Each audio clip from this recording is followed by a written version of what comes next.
Исланд улс яг хаана оршдог вэ? Хойд мөсөн далайн наахан талд, Их Британи улсын цайхан талд Гренланд арлаас холбоо оршдог арал улс юм. Газар нутгийн хэмжээгээр 102 мянган хавтгай тэрбум километр талбайтай буюу манай Дорногов аймгийн нутагтай тэнцэнэ. Нийт хүн ам нь 370 мянга буюу ердөө л манай хан улс дүүргийн хүн амтай тэнцдэг. Исланд улс бидний мэдэх Гринвичийн цагийн бүсийн тэг цэг дээр оршдог бол Монгол улс маань цагийн 8 дугаар бүсэд оршдог болохоор Улаанбаатараас 8 цагийн зөрүүтэй. За бид Улаанбаатар хотоос 8 цагийн туршид нийцээд Германы Франкфурт хотын онгоцны бодол дээр хүрэлцэн ирсэн байна. Ингээд бидний аялал дүүгээр эхэлж байна.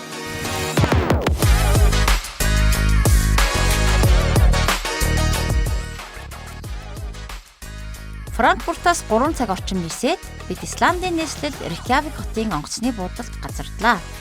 Нисэх онгоцны буудлаас хот хүртлээр 50 км тул бид онгоцны буудлаасаа машин хөсөлж унаад буух буудалтаа ирцгээлээ.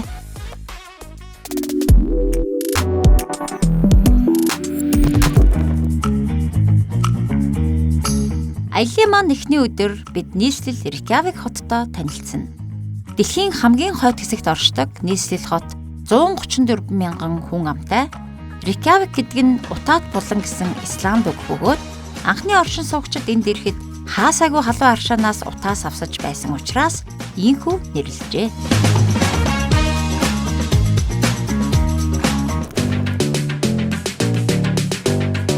Исландын энэ Рейкьявик хотын төв гудамж бол маш цэвэрхэн, дээрээс нь ингээд гудамжны урлагийг бол маш сайн хөгжүүлж чадсан юм байна. Бүх байшингууд дээрээ ингээд зургаар чимгэлсэн. За тэр гудамжинд зурсан бүх тэр урлагийн уран бүтээлийг энд жуулчлаад ирсэн хүмүүс бол үзэж сонирхож баясч байдаг. Ер нь их тийм гудамжны урлагийг маш сайн хөгжүүлж чадсан ийм газар байна. Яагаад Улаанбаатар хотынхаа гудамжийг бид нар бас ингээд нэг гудамжийн гоё будаад тэг хүмүүс зураг авахуулах тэгээд ингээд гудамжны урлаг хийгээд ингэж жуулчдыг татаж болохгүй гэж.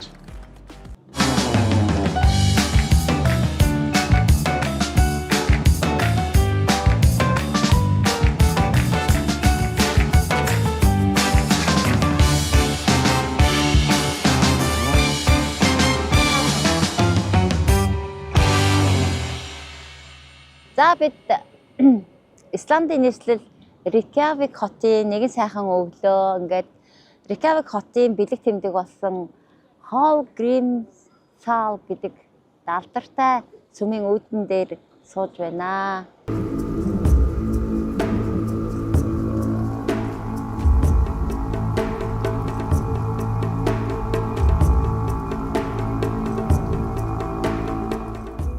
Тэгээд энэ сүм бол 1986 он Цадуур гэдэг нэртэй архитектурын одоо бүтээл юм байна.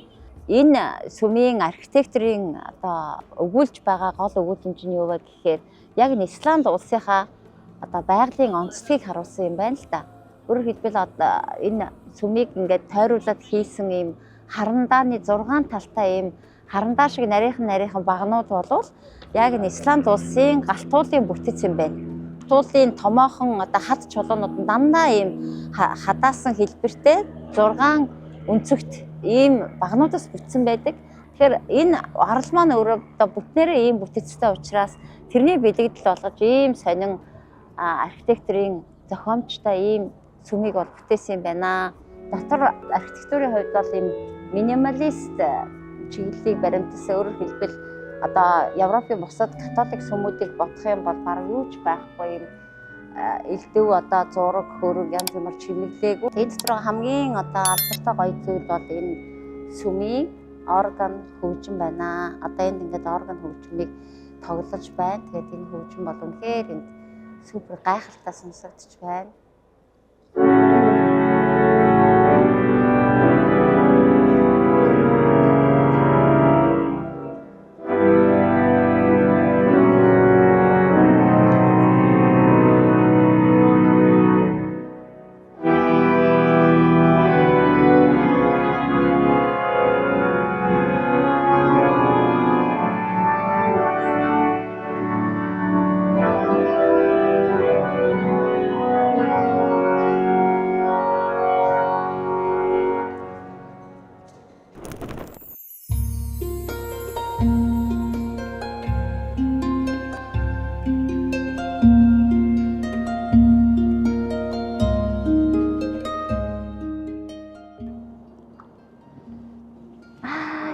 Манайхаар бол одоо Дуурин театр энэ Исландын опера хаус Дуурин театр. Тэгээ яг энэ хотынхоо төвд байрладаг. Тэгээ яг энэ хотын төвд байрлаж байгаа Дуурин театрынхаа үүдэн дээр юм халуун аршинтай байна. Бүр амар халуун. Тэгээ гараа жоохон хингуут бараг түлхэх гэж байгаа байхгүй энд. Үнэхээр энэ Reykjavik хот Исланд улс өөрөө ингэ буцалсан усан дээр байгаад байгаа байхгүй юу? Тэгээ хотынхоо төвд ингээ халуун аршин зүгээр гудамжинд нь ингээ урсч шít. Энэ лав нэг 60-70 градусын халуун байна. Яг тийм ингэж удаан гараа хийж болохооргүй байгаа даа. Перлан Wonders of Iceland. Исландын байгалийн музей орох гэж байна.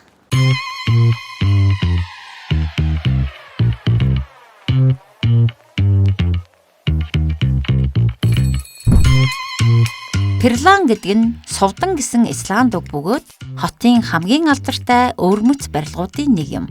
Энэхүү байгалийн музей бол Wonder of Iceland буюу Исланд улсын бүх байгалийн гайхамшигыг интерактив хэлбэрээр үзүүлдгээрээ алдартай.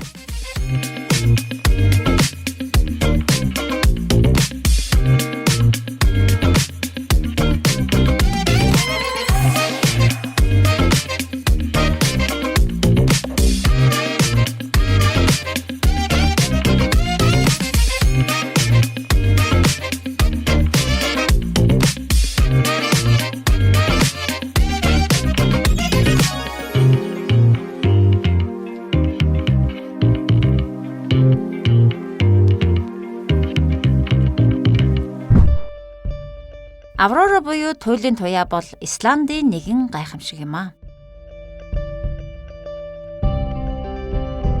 Маш олон мөсөн голуудтай болохоор энэ тэндгүй мөсөн агуунууд бий. Энэ агууг үзэхийн тулд 200 км аялах ёстой боловч Перлан дотор үүнийг үзэх боломжтой. Энэ агууг мөсөн голоос авчирсан 300 тонн мөсөөр байгуулжээ.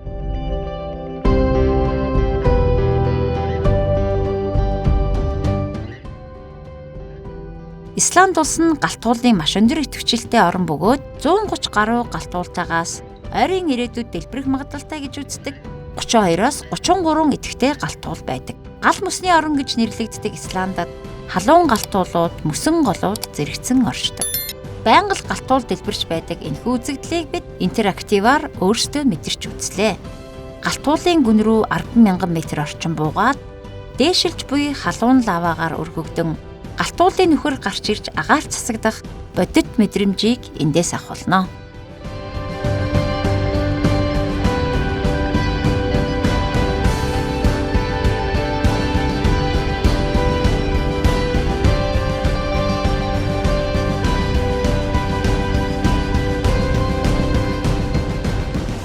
Дэлхийн дулаарлаас шалтгаалаад хэрвээ энэ Европт байгаа бүх мөсөн голууд хайлж дуусах юм бол далайн түвшин 60-аас 70 метрээр дээшээ өснө. Одоогийн байгаа энэ цагаан юм байна л да. Тэгэн гут хэрвээ яах юм бол ямар хотууд живэх вэ гэдэг нь чийс харагдах юм байна. За Шведийн нийслэл усан доор орох нь байна. Хельсинки, Санкт-Петербург, Копенгаген, Амстердам, Лондон, Дублин. Энэ хотууд бол ер нь шууд усанд живэх юм биш. Бид нар өөрсдөө живүүлэх үйл ажиллагааг өдөр тутам тасралтгүй хийцгээж байна. Дэлхийн дулаалд хүрэж байгаа гол шалтгаанууд байгалийн бохирдол, ялангуяа монголчууд бидний нүүрс төлж байгаа болол дэлхийн дулаалыг нэмэхэд асар их хүчин зүтгэл гаргаж байгаа хаа. Энэхүү гайхамшигт музейд талархал илэрхийлээд монголчууд бид ирээд явлаа гэд зурсгалын пайц үлдээлээ.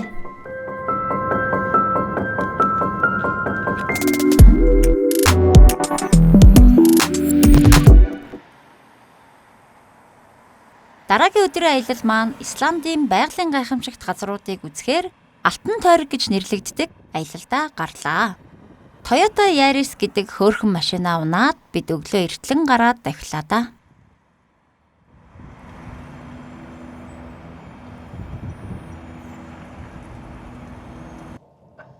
Хойд мөсөн далаатай айгу ойрхон гэхээр одоо яадаг ингээл битүү ингээл цас мөс хасах 20-30 градус хасах 40 градус болдог байх гэж хүмүүс тэгж бодоод байгаа шүү дээ.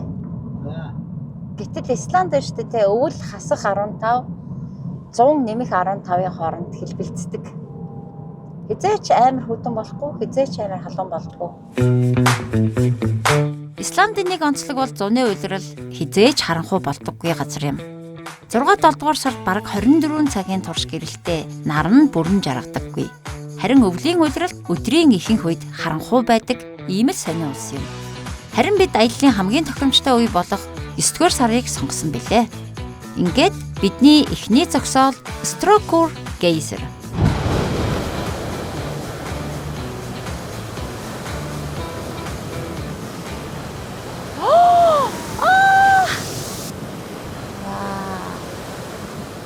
Одоо энэ гейзер гэдэг чинь ингээд хэдэн мянган градусын халуунтай галтуулах шууга. Тэрний дээр хөршин дагуур явж байгаа ус байгаа. Тэгээ дээшээ гарсан ийм амсартай, удаг шиг ийм амсартай. Тэгээ доороосоо ийм ингээд даралт нь ихсэл усны буцлал амар даралттай болонгууд тэр жижигхэн нөхөрөлөө шиг юм гэж даралтаа гаргадаг юм байлээ шүү дээ. За эхэлж явах шиг шүү.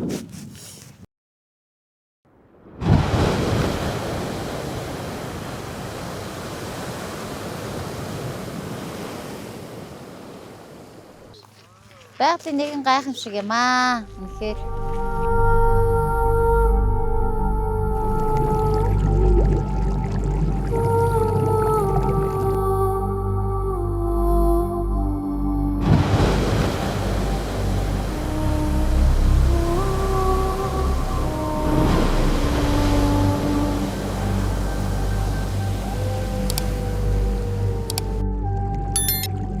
халуун тамийн үүд гэж хэлмэг.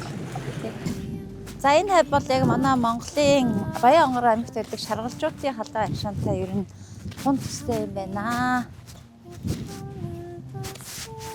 Хаваарын байгаламж тэр гарч байгаа усны үнэр бүх юм нь яг л манай шаргалжуудын аршин биш үү? Найсан. Жэсэн. Нөхөн доо нэшөө. Юу ах вэ? Шүл бол. Исландын нутаг даяар галтуулын идэвхтэй бүсүүдэд буцалсан ус, шавар, нүх зэрэг байгалийн халуун цэгүүд олноороо бий. Эдгээр газрууд нь хяналтгүй тул аялагчид заавал тэмдэг хаалтын дотор явах ёстой. Зарим сахилгагүй жуулчид дүрмийг үл тоомсорлон дураараа тэнэж яваад түлэгдэх тохиолдол гардаг гин шүү. Хоньныхаа арсыг ийм гоё боловсруулаад нэг хоньны арсыг сая төгрөгөөр зарж байна. Энэ цаа бугай арс. Адилхан сая төгрөг. Рейндер. Ийм жижигхэн байт юм бах та. Хоньны юм аа. Энэ ингээ галтуулаа нөгөө чулуунуудаа ингээ зардаг заяа. Нөө ингээд юу хийгээд. Манай арханган хоргон чулууг одоо ингэсгээд ингээ хаяг хийгээд ингээ зарж болох нь. Чулуугаа хүртэл зараад мөнгө болгоод байгаа юм да энд.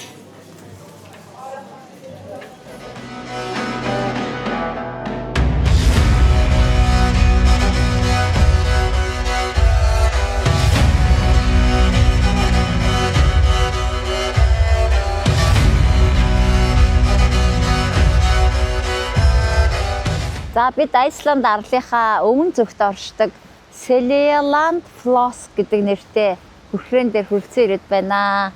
За энэ хүрхрээ маань энэ уулын цаана байгаа маш өндөр одоо вулкано тэгээд мөсөн голоос их авч урсдаг. Энэ хүрхрээний маань өндөр 60 м. За онцлог нь юу вэ гэвэл хүрхрээнийхээ цаагуур ингээд хүмүүс нь тойрж яваад хүрхрээнийхээ дотор талаас нь ингээд гадагшаа харж болдог тийм маш үзэсгэлэнтэй сайхан ийм хүрхрээ байна.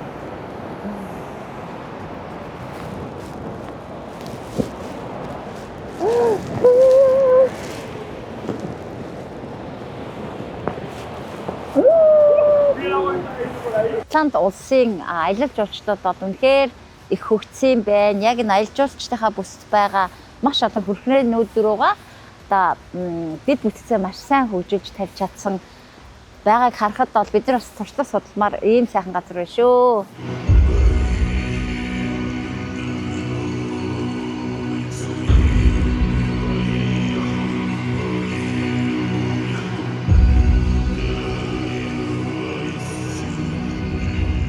Энэ хүрхрээний яг доогуур явхад маш их нордгийн байна. Тэгээд яг энэ хүрхрээний доор мэдээж хүмүүс маш их таардаг учраас Исландын алдартай нутгийн шил ингээ хав халуунаараа уухад үнэхээр таатай гоё яана.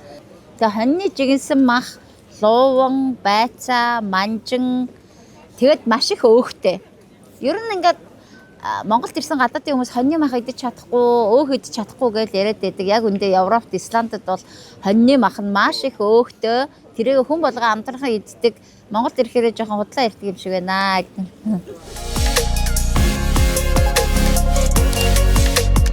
Tringvillar гэдэг нэртэй байгалийн үзэсгэлэнт цогцлбор газар ирсэн байна.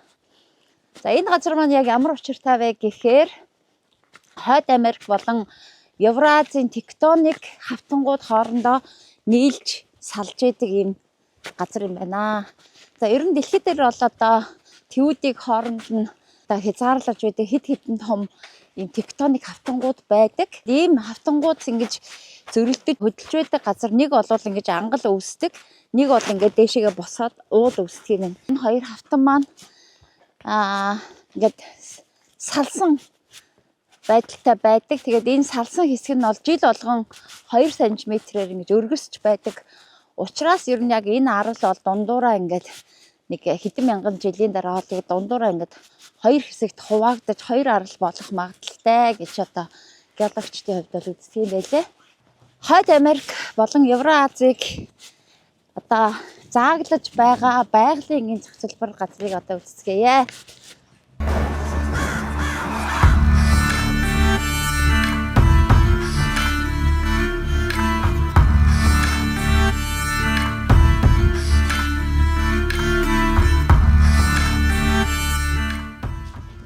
Зүүн гар талд Хойд Америк төв, баруун гар талд Евразийн төв. Ингээд энэ хоёр твийн завсраар алхаж явнаа.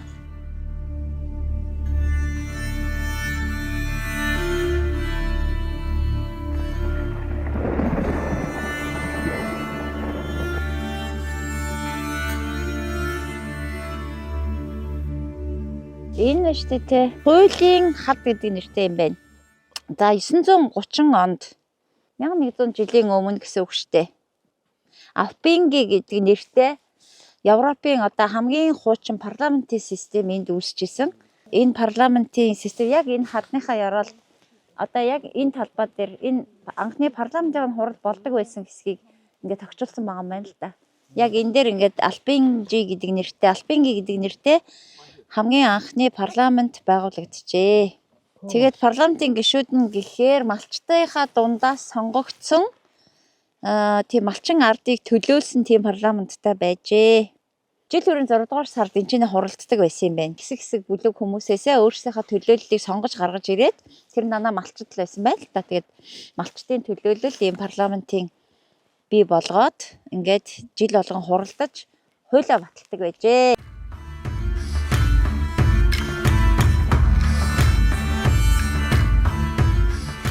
Тектоник хавтангууд маань ингээ хоёр тишгээ салцсан.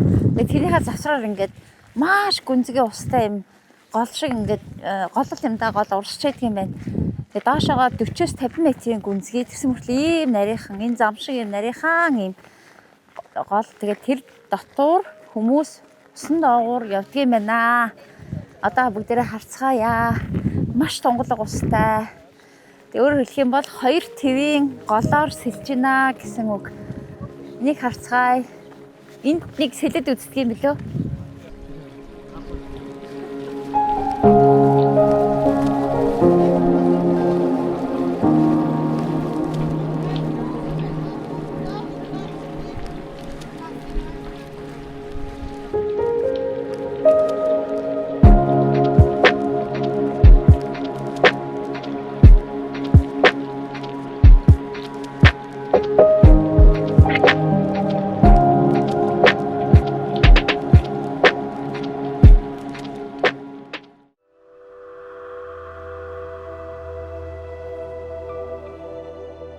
Дараагийн зогсоол маань Skopagos хүрхрээ.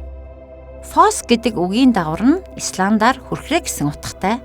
Исландад 10,000 гаруй хүрхрээ байдаг тул хүрхрээний орон гэдгээрээ алдартай юм аа.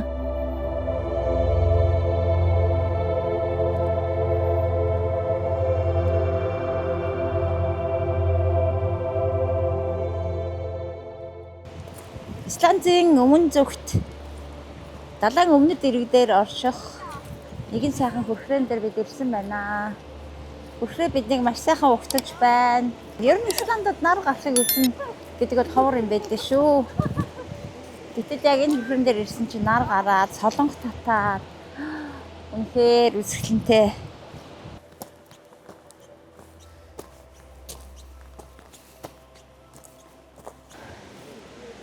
За арай дээр гараад ирлээ. Аваа сайхан мацлаа шүү. Гайхамшиг маань энэ байна. Дээшээ гарах гэж бас нэлээд махилаа шүү. Нэлээд өндөр юм байна. Гэхдээ бүр ингээд бэбигээ үүрцэн эсвэл бүр ингээд 70-80-та эмээ өвөөнөр гээд бүгдээрээ сайхан алхаж штэ. Тээнийхээ орой дээр гараад доошоогоо яаж унж байгааг нь яг дээрээс нь харах маш гоё юм. Тэгээ тэр дээр гарснахаа цаашаага бас ингээ хүмүүс аялаад явчихдаг юм байна. Цаашаа бол ингээд мөсөө уул хүртлээ бас нэлээд явах зайтай 2-3 цагийн хайкинг алхалт хийдэг ийм газар байна шүү.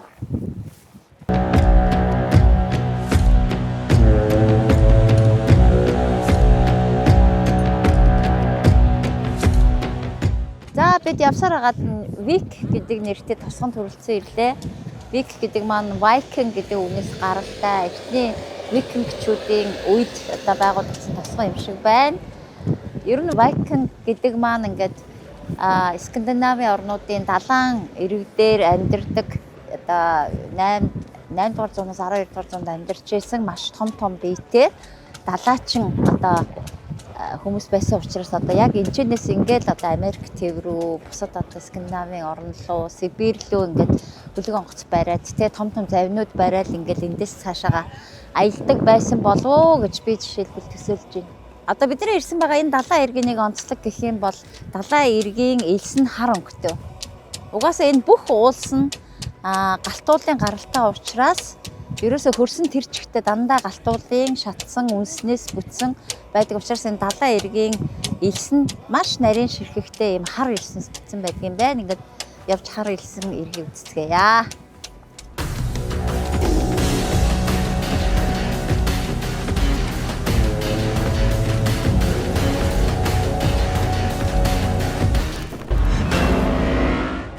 Исландд Холливуудын маш олон кино зураг авалт хийгддэг. Бидний мэдих Хаадын тоглоом, Тор, Оддын дайн, Batman, Interstellar, Tomb Raider зэрэг киноны зураг авалтууд энд хийгджээ.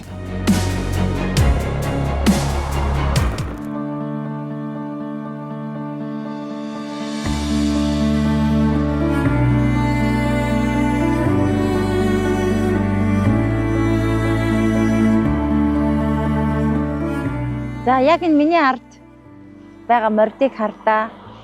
Яг Монгол морчиг хөөхөн жижигхэн. Би бүр гайхаад байхan эднийг ингээ харахаар нэг цаанаа л нэг сэтгэл нэг Монгол морь яг энд ингээ гээгдээд үлдсэн юм шиг тийм сэтгэлгээ төрөөд байгаа байхгүй юу.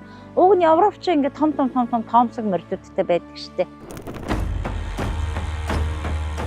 Нэг өдрийн аяллаараа бид 200-аас 300 км замыг туулж олон сайхан байгалийн гайхамшигыг үзэж байлаа.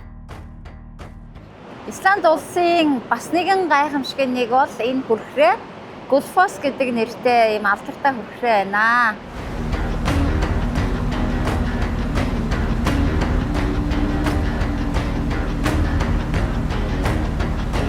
Ер нь бол ингээд цаашаа алсад харах юм бол дандаа мөсөн уул байгаа. Тэгэхээр мөсөн уулнаас их аваад ирж байгаа.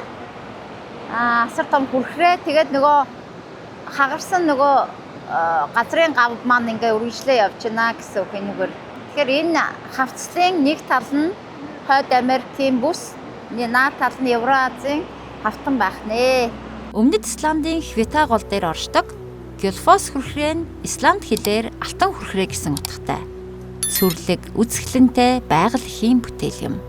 Энэ хүрхрээ нь энгийн нэгэн уналт биш, харин хоёр шатлалтай. Эхний шат нь 11 м, хоёр дахь нь 21 м. 20 метрийн өргөнтэй 2.5 км урттай нарийнхан хавцал руу 90 градусын өнцгөр ордог нь үнэхээр сүрлэг юм.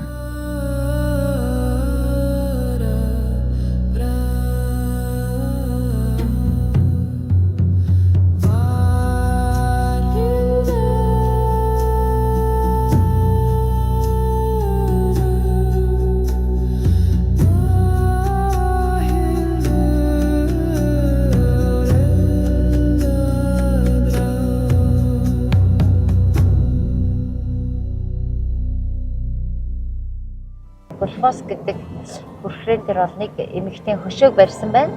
Gullfoss-ын хүрхрээн дээр эрт дээр үеэсээ л ер нь усан цахилгаан станцтай барья гэсэн юм. Одоо мэдээж тэр их усны хүчийг ашиглаж цахилгаан гаргаж авъя гэдэг юм бол нэлээд явж исэн байна. Тэгэхээр байгалаа онгоноор нь авч үлдэхийн тулд тэр эмэгтэй бол одоо бараг 50 гаруй жил өөрөө тэмцэл өгнүүлсэн байдаг юм байна. Тийм учраас энэ эмэгтэй зориулаад 1974 онд тэр дурсгалын хөшөөг бол хийсэн байна. Ер нь энд ирсэн жуулчин болгон энэ цамцнаас нэгийг авдсан байна.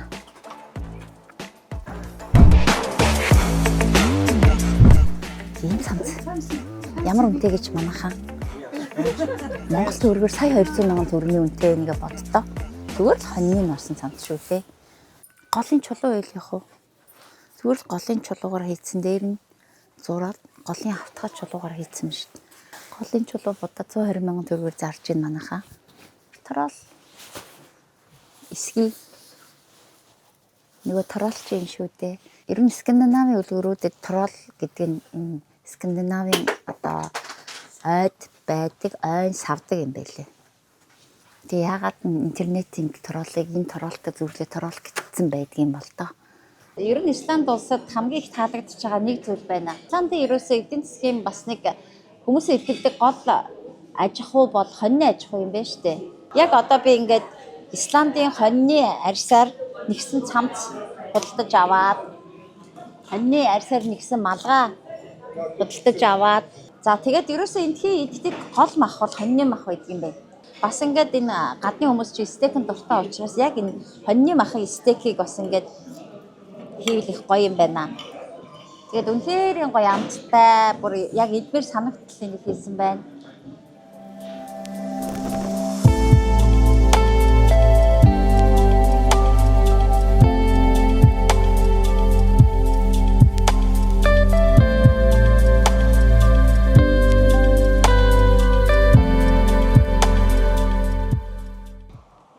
Халуун аршааны хөндий гэж нэрлэдэг юм байна. Ерөөсөө энэ үргэлжилсэн уул маань өөрөө тэр чигтээ галтуул. Тэгээд усныхын температур 200 хэмээн халуун ус 1000 метрийн гүнээс гардаг.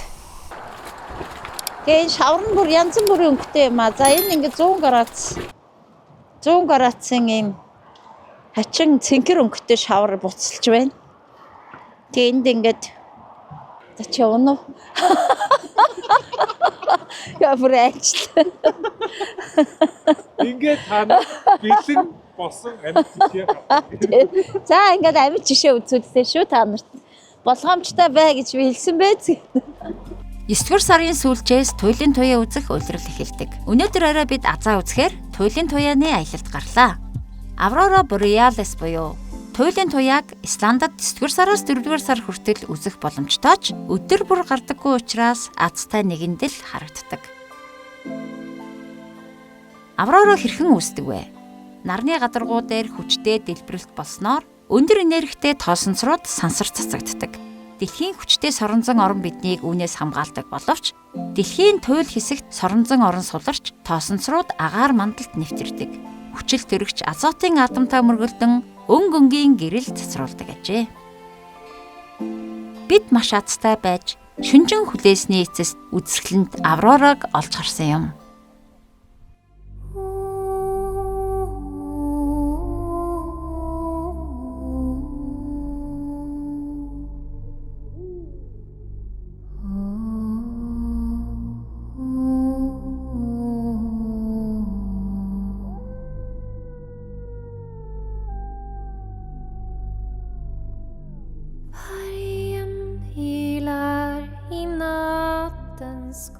Исланд улсын Reykjavik хотоос 30 минутын зайтай шөнийн 12 цагт Aurora Borealis туйлын туяа харж байна.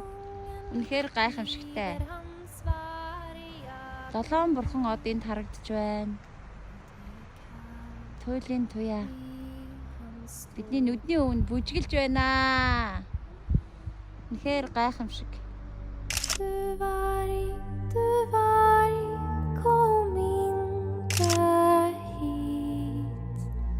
Ungen min får du aldrig.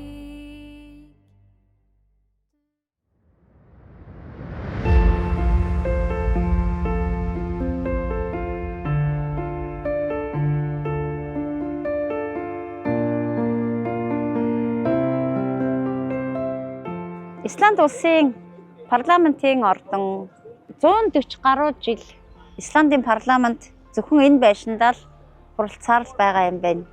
Яг үүндээ нэг их том байшин хэрэггүй л байдаг юм байна л да. Ингээд асуудлаа шийдэж чадчихвэл жижигхэн байшин дотор хүртэл бүхэл бүтэн улсынхаа асуудлыг шийдэх бүрэн боломжтой гэдэг энэ чинь харж болно. 66 парламентын гишүүнтэй байдаг юм байна. Манайхаар бол 66 улсын их хурлын гишүүнтэй гэсэн үг. Исландын парламентын нэг онцлог бол нийт 66 улсын их хурлын гишүүнийх нь 48% нь эмэгтэйчүүдээс тогтдог юм байна. Ер нь Скандинавын орнуудын парламентад эзлэх эмэгтэйчүүдийн хувь үргэлж өндөр байдаг. Исланд улсын гендрийн тэгшвэдлийн төлөөх эмэгтэйчүүдийн тэмцэл тэгээ 1974 оны 10 дугаар сарын 24-ний өдөр Исландын бүх эмэгтэйчүүд гэрийн ажилдаа гэрээ эзэхтэй гэс ахуулаад одоо бүх эмэгтэйчүүд гудамжинд гарч жагсан байдаг. Нэг өдрийн ажил хаялт зарласан. Гэртээ сууж байгаа нь гэр дотроо ажил хаялт зарласан гэсэн үг. Тэгээд гэртээ одоо хүүхдээ хараа сууж ирсэн эмэгтэйчүүд шууд хүүхдээ аваад аавынх нь ажил дээр навж орхичоод гудамжинд гарч жагсчихсэн ийм түүхтэй юм байлээ. Тэгээд тэр үеэс бол үнэхээр эмэгтэйчүүдийн эрхийг дээдлэх, гендрийн тэгшвэдлийг хангах талаар дэлхийд толгой зохиж яваа ийм улс юм байлээ. 1980 онд дэлхийн хамгийн анхны эмэгтэй ерөнхийлөгч Исланд улсаас төрсэн байдаг юм байна. Исландын ерөнхий сайдын ажлын байр буюу засгийн газрын ордон гэсэн үг. 1830 он хүртэл шорон байсан юм байна. Дараа нь ерөнхий сайдын ажлын байр засгийн газар нь байрлаж ирсэн юм байна. 1996 он хүртэл ерөнхийлөгчийн ордон байсан байна.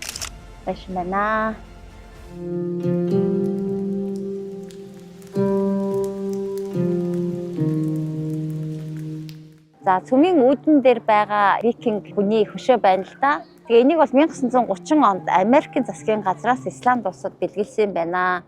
Өөрөөр хэлбэл Исланд улсын 1000 жилийн ойд зориулсан гэж бэлгэлсэн байна. Исланд бол яг 1000 жилийн өмнө манай эртний 1000-аад онд бол хамгийн анхны одоо оршин суугч ирж суусан гэсэн ийм түүхтэй. Тэгээ энэ дээрээ би бас нэг сонин түүх олж мэдлээ.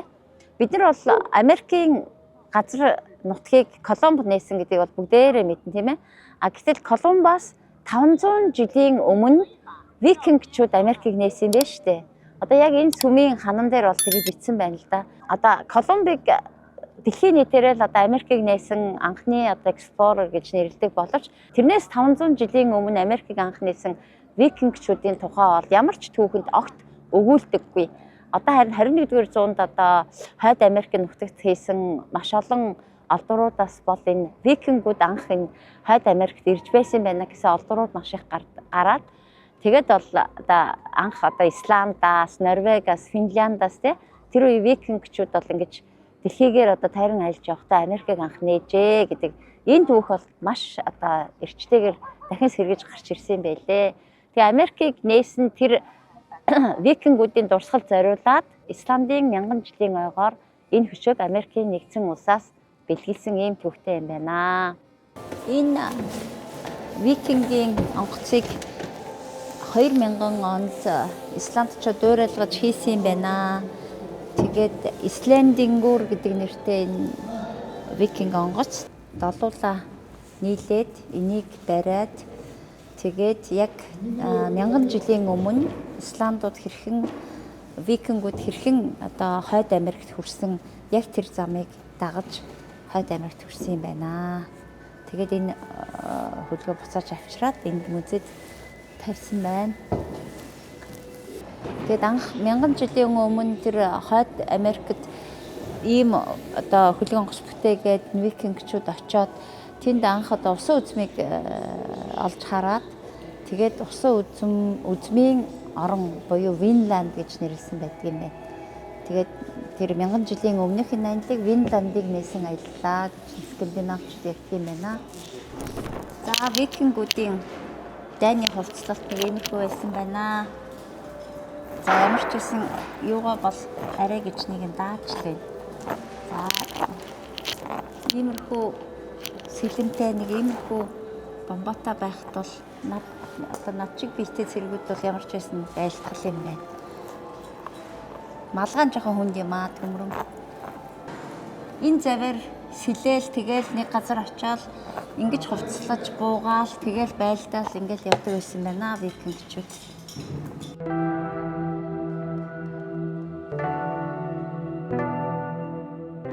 Рейкьявик хотын түүхийг өгүүлэх нэгэн дурсгалтай энэ жижигхэн модон байшин байна.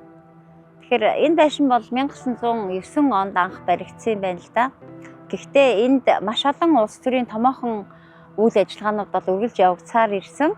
Миний хувьд бол одоо хамгийн чухал үйл явдал 1986 оны 10 дугаар сарын 12-ны өдөр болсон Америкийн нэгдсэн улсын ерөнхийлөгч Рональд Рейган болон тухайн үеийн зөвлөлт холбоотой улсын коммунист намын ерөнхий нарийн бичгийн дарга Горбачев нарын уулзалт байгаамаа.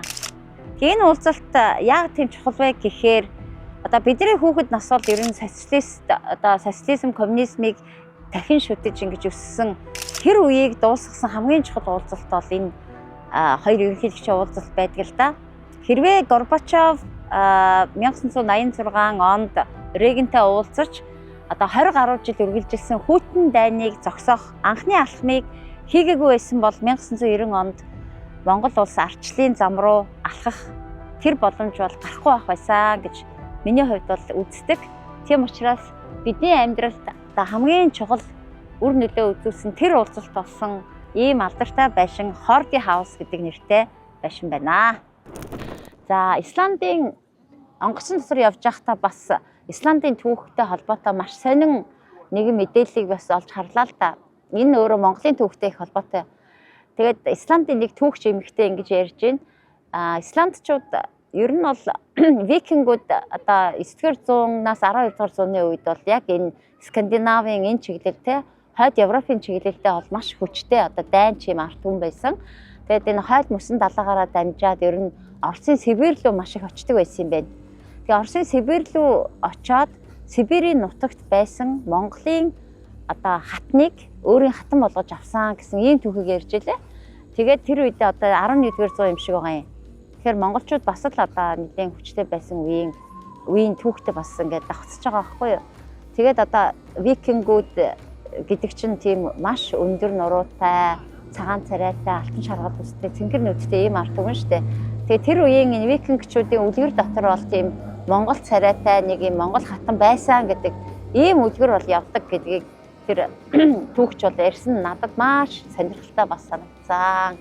Ер нь тэгээ энэ дэлхий дээр амьдарч байгаа ард түмэн болгон хоорондоо ямар нэгэн шижмээр үргэлж холбогдож явдгийг нэг жишээ юм болов даа гэж бодлоо.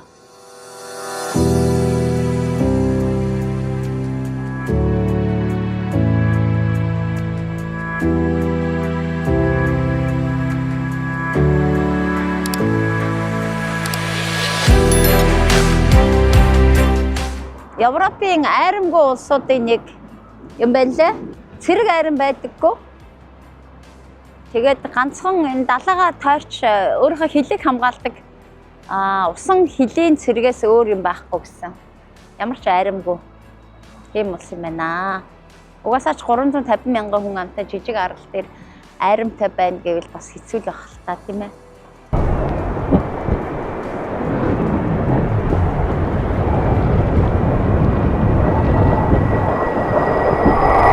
Исланд геологийн хувьд Хойд Америк болон Евразийн тектоник автангуудын зааг дээр оршдог учраас галт улс бол байгалийн нь салшгүй хэсэг юм. 2021 оноос идэвхтэй дэлбэрч буй галт улсууд нь дэлхийн нийтийн анхаарлыг татаж байна. Галт улс дэлбэрэх үеэр Европын агаарын тээвэр агаарын чанарт ихээхэн хүндрэл учруулдаг ба асар их хэмжээний үнс нурам агаар мандал цацагдан салхиар Европ төвээр тархдаг. Мөн үнс нь тэрэлтэд хөдөлгүүрт орж хайлж, шил болж хувиран хөдөлгүүрийг зогсоох аюултай тул олон хоногоор агаарын тээвэр зогсдог нь эдийн засгийн хувьд олон тэрбум долларын хохирол учруулдаг сөрөг үр дүнтэй юм а.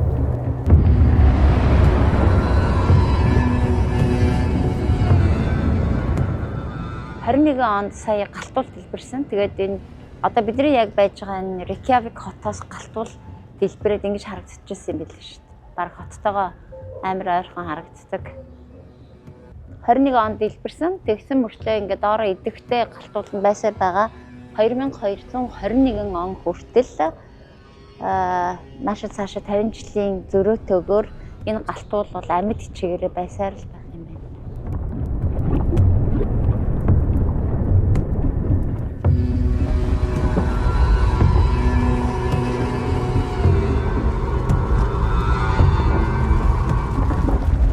За бид нэр Исландын нийслэлд Reykjavik хотоос нэг 20 гаруй минут яваад тэгээ одоо энэ бидний хажууд харагдаж байгаа энэ бол одоо эдний цахилгаан станц юм байна. Тэгээд Исландын гол онцлог бол цэвэр энергийг ашигладаг. Өөрөөр хэлбэл геотермал буюу газрын гүний дулааныг одоо 100% ашиглаж чаддгаараа онцлог. Ер нь Исланд улс өөрөө газрын гүнлөө 4-5 м яваал одоо тэр чигтээ одоо буцлам халуун, уус, галтуул ингээд байж байгаа учраас үнэхээр тэр газрын гүний дулааныг ашиглахад одоо маш таатай нөхцөлтэй ийм орон юм байна. Бид нар одоо ингээд энэ том газар нутагтай арлаар ингээд аялж явхад бол одоо ямар нэгэн тийм нарны энергийг ашиглаж байгаа ч юм уу, салхины энергийг ашиглаж байгаа тийм зүйлүүд огт харагдахгүй байгаа байхгүй юу? Яагаад гэвэл газрын гүний дулаанаа хангалттай сайн ашиглаж маш хямдхан эрчим хүчийг гаргаж чадж байгаа учраас одоо бусад сэргээгт эрчим хүчийг ч ашиглах шаардлагагүй юм байна л да. Тэгэхээр байгаль орчныг хамгаалах чиглэлээр бол үнэхээр дэлхийд бол толгой зогч байна энэ улс. Исланд бол Финлянд, Дани улсуудын араас аз жаргалын индексээр дэлхийд 3 дугаарт жагсаж байна. Яагаад энэ улсын иргэд аз жаргалтай вэ? Авилгын түвшин хамгийн бага. Иргэд нь нийгмийн хүчтэй дэмжлэгтэй. Төр засгийн зүгээс тусламж авч чадна гэдэгтээ өндөр итгэлтэй байдаг. Өгөөмөр сэтгэл буюу иргэд бие биедээ туслах дуртай. Хаасаагүй байдаг халуун аршаан нь иргэдийнх нь нийгмийн болон эрүүл мэндийн салшгүй хэсэг тул аз жаргал, сэтгэл ханамжийг өгдөг. Исланд руу явах гэж хахад бид нар ингээд судалгаа хийж үзсэн чинь ерөөсөө яг жуулчдын хэлж байгаа хамгийн гол асуудал маш үнэтэй газар шүү л гээл жуулчин болгон бичээд ирсэн. Гудамжинд бол кофе нэг 1000 крон гэдэг маань 30 мянган төгрөг юм байна л да. Ер нь нэг кофег бол 30-аас 45 мянган төгрөгөөр худалдаж авч байна. Ер нь жуулчны аяллыг одоо жуулчдын автобусаар хийх юм бол гоногтой одоо нэг хүний 100-аас 200 евро зарцуулаад бид нэг бүтэн өдрийн аялалд оролцохоор байгаа байхгүй юу? Хамгийн эвтэйхэн арга бол нисгтэрээсээ шууд машина төрөөсөлж аваад хот руугаа ороод ирнэ. Буцаад нисгтэрээ машина буцаагаад өгчихнө. Монгол жолооны үнэмлэхээр бол шууд машин хөлсөлж болж байна. Тэгээд замын хөдөлгөөн бол Монголын замын хөдөлгөөнтэй адилхан учраас ямар ч асуудалгүй хоногийн 80 еврогийн үнэтэй байсан. Тэгээд 5 хоногийн аялал маань нэг 400 еврогоор бид нэр машина хөлсөлчгөөр одоо энэ тэнд автобусанд мөнгө төлөхгүй хамгийн хямд төсөр аргаар одоо явах хам боломж бол машин түрээслэх юм байна шүү манайхан. Ер нь байр бол бид нэр Airbnb дандаа захиалж явж байгаа. Мэдээж Airbnb бол хамгийн боломжит хамгийн хямд буудал гэсэн үг шүү дээ. Нэгдүгээр өглөөнийхөө цаг өөрсдөө бэлтгээд идэх боломжтой. Ойрхон байгаа хамгийн ойрын супермаркетаас хэрэгцээтэй бүх юмнуудаа аваад тэгээ өглөөнийхөө цаг өөрсдөө бэлтээд идэх нь хамаагүй хямдхан тусаж байгаа. Өнөөдөр бид нэр өглөөнийхөө цайнд жишээлбэл энд сосэж тэгээ талх аваад өнөөдрийнхөө идэх бүх сандвичийг бэлдээд өндөг аваад дээрээс нь ингээд бүх хоолнуудыг бэлэн ингээд бэлтгэсэн дэлгүүрт байдаг юм байна. Энийг ингээд юунд хийгээд пэйжэнд хийж халаагаад тэгээ кофегаа уугаад ингээд явхад хамаагүй хямд тусаж шүү. Reykjavik хотын төвд бол 2 унтлагын өрөөдөө Airbnb байрыг хоногийн 1 сая төгрөгөөр бол орж болж байна. Одоо тэнд чинь тавлаа, зургуулаа, долуулаа бол орчих боломжтой гэсэн үг шүү дээ. Тэгэхээр харьцангуй одоо байрны хувьд бол гайгүй Airbnb захиалж чадах юм бол байрны хувьд бол асуудал бол гайгүй юм байна. Ер нь бол альва зочид буудал Airbnb за хоолны газрууд, аяллаа маршрутууд энэ бүхэн дээр бол үргэлж одоо ревю, комент бичдэг болсон байгаа. Аливаа зүйлийг захиалахдаа энэ зочид буудалд энэ байранд буусан хүмүүс урд нь буусан хүмүүс ямар сэтгэгдэлтэй байсан бэ гэдгийг заавал уншиж бид нэр захиалга өгдөг. Би бол энэ Airbnb-д 5 од өгөөд тэгээд Монголоос ирсэн зочид бид маш тухтай сайхан байлаа гэж одоо ревю бичье гэж бодож байгаа. Тэгээд мөн энэ байрны эздэд талархал илэрхийлээд Монголынхаа бяцхан бэлгийг бас үлдээе. Biomon Monos Cosmetic